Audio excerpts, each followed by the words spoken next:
của HELUKABEL thứ nhất là chuyên nghiệp. Nhiều thông tin bổ ích. Cái chuyên đề này cũng đang là cái điểm nóng của hệ thống năng lượng mặt trời.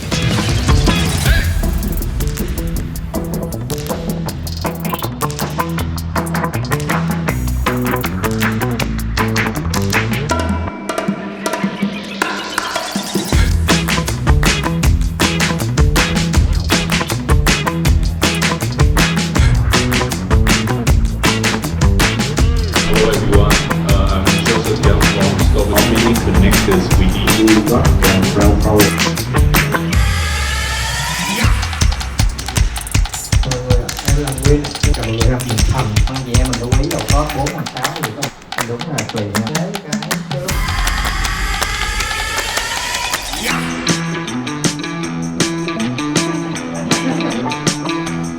This is my second time to visit Vietnam.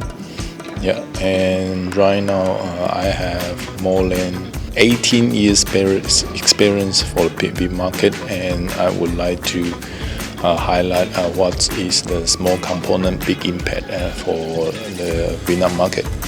Basically, this seminar we are talking about more deeply for the MC4 and MC4 EVO2 and what is the consequences if we are cross mating and what is the difference between MC4 EVO2, what is HELUKABEL kết hợp cùng với lại Stäubli làm hội thảo rất là hay. 3 đến 4 năm vừa rồi, sau cái thời điểm fit nóng Việt Nam thì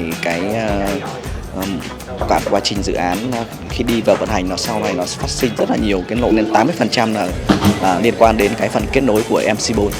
Không gian rất là ấm cúng. Cái thứ hai nữa là kết nối được nhiều anh em. Mình có nhiều anh em trong ngành solar này. Cái thứ ba nữa là về cái diễn giảng hôm nay, họ rất là trình bày rất là rõ ràng về những thắc mắc của anh em trong ngành.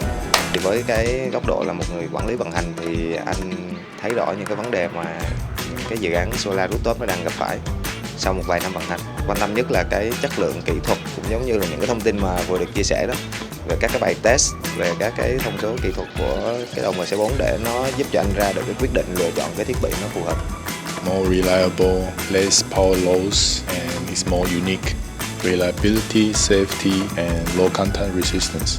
Because right now we're facing a lot of copycat, and this is the reason why right now we are trying to present what is the original MC4 right now for MC4 EVO2 as well. Okay, they can avoid the hot spot or fire and can get more power and less maintenance for their projects.